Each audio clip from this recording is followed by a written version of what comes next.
सतगुरु के साजे निवाजे प्यारे साध संगत जी, प्यार और सत्कार से कहना धन निरंकार जी। सतगुरु माता जी का शुक्राना करते हुए दासी आप जी के चरणों में आशीर्वाद विचार रूप में आशीर्वाद ले रही है। आप जी ये विचार प्रमाण करें। साध संगत जी कहते हैं, भगत एक फूल होता है और भक्ति उसकी महक होती है।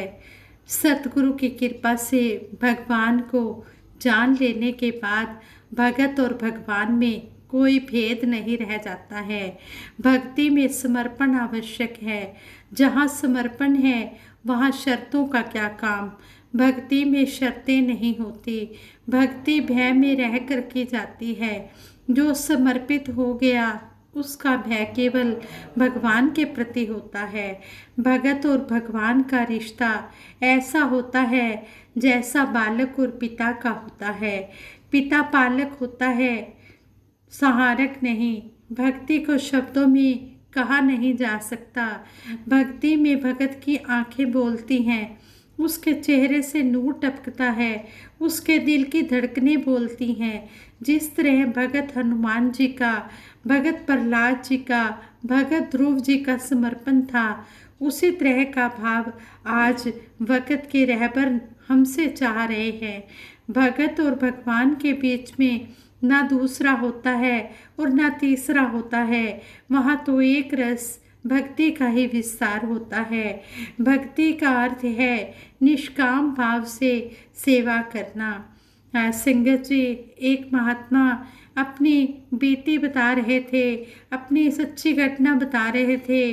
कहने लगे, एक बार दास को महात्माओं ने संत निरंकारी पत्रिका की कुछ प्रतियां देकर कहा, जाओ इन्हें अलग अलग ऑफिसर्स वर्कर्स को सम्मान पूर्वक देकर आओ। दास नगर निगम सहित कई गवर्नमेंट ऑफिस में गया और आदर पूर्वक पत्रिकाएं दे आया। परिवार चलाने के लिए दास एक छोटी सी दुकान चलाता था और जब पत्रिका वितरण की सेवा आती, पत्रिका बांटने की सेवा आती तो खुशी खुशी उस सेवा को दास निभा कर आता था।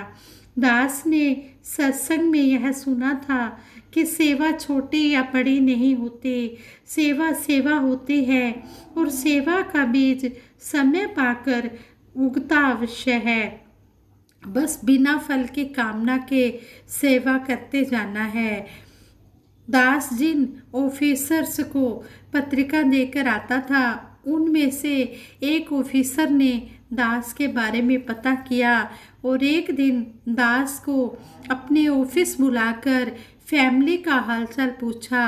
दास ने जैसी भी घर की स्थिति थी वो सारी बता दी तो उन्होंने दास को अस्थायी रूप से गवर्नमेंट सेवा में लगा लिया। बाद में दास की नियुक्ति स्थायी तौर पर हो गई। पहले तो ऐसे ही परमानेंट ही जॉब मिली और फिर दास को पहले तो अस्थायी रूप से ही दास को जॉब मिली गवर्नमेंट, लेकिन फिर दास को सदा के लिए स्थायी तौर पर ही जॉब मिल गई। शुक्र है मेरे सतगुरु का, जो किसी भी घट में बैठकर अपने सेवक का कार्य संवार देते हैं। आज दास अनुशासन मर्यादा में रहकर जो भी कर रहा है और साथ में पत्रिका बांटने का वह सेवा जो शुरू से मिली हुई है, इस सेवा को भी लगातार खुशी खुशी करता जा रहा है। सतगुरु की कृपा से ही परमात्मा की जानकारी हुई और सेवा सिमरन और सत्संग करने की प्रेरणा मिली है। जीवन की हर मुश्किल आसान हो गई है।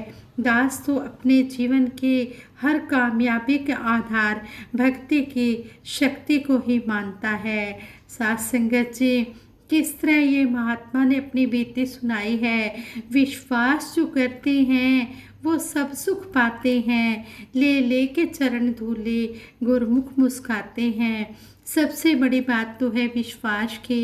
जब भक्ति में विश्वास आ जाता है तो फिर सारे ही सुख अपने आप मिलते चले जाते हैं, और जो भी सेवा मिले उसे हम खुशी खुशी निभाएं, किंतु परंतु ना करें। सतगुरु को पता है कि कौन सी सेवा करवाने से कौन सा सुख देना है, हम कुछ नहीं जानते।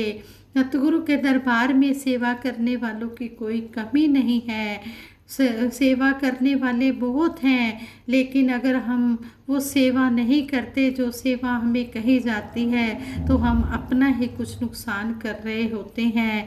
इसलिए जब भी सेवा का हुक्म आए, मर्यादा और अनुशासन में रहकर हमने सेवा करते जाना है। सेवा कोई छोटी है ना सेवा कोई बड़ी है, सेवा तो बस सेवा होती है। हमने सेवा को सेवा की दृष्टि से देखते चले जाना है। जो भी हमें सतगुरु के आदेश उपदेश आते हैं, जो भी सेवा का हुक्म आता है, उसे हम दौड़ दौड़ कर सेवा करें।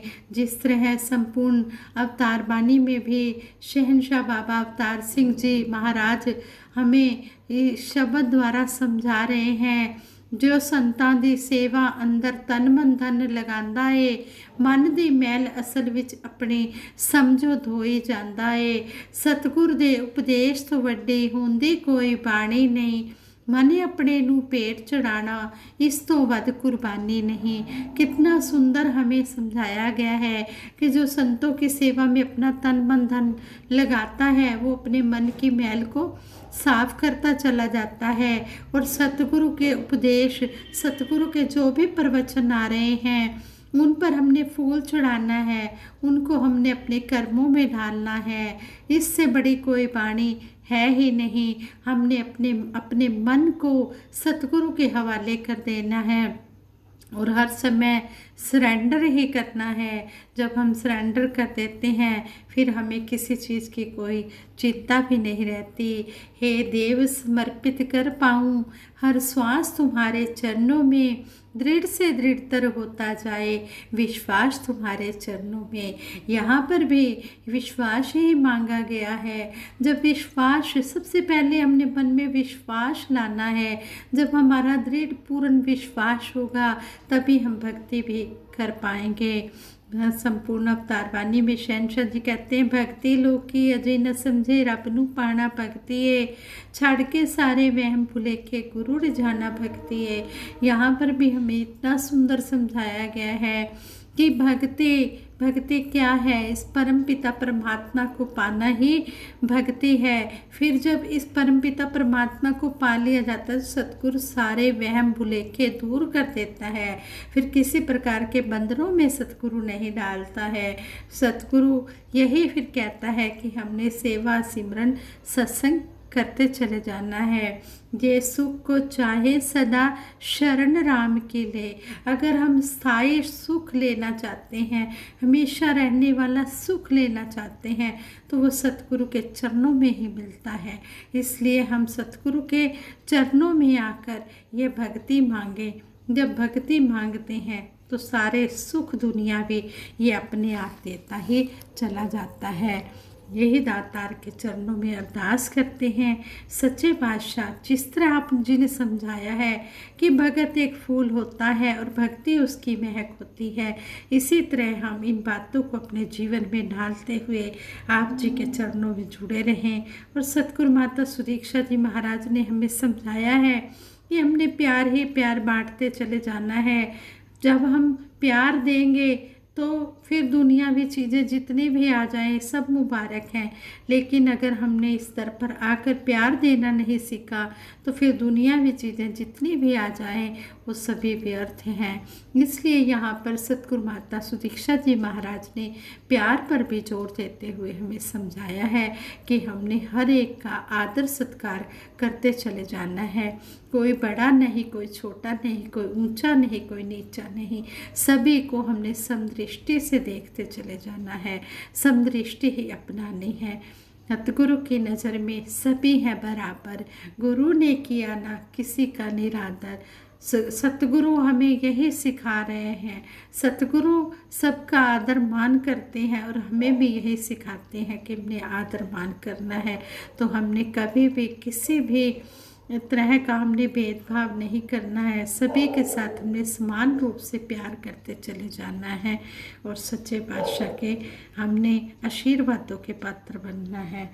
संगत जी, दासी इन्हीं शब्दों से आप जी के चरणों में यही आशीर्वाद मांगती है कि ये विचार करते हुए कई प्रकार की गलतियां भी हुई होंगी, उन गलतियों के लिए आप जी क्षमा करें और सबके भले की कामना के लिए दासी सिमरन कराएगी। सभी ने मिलकर सहयोग देना है।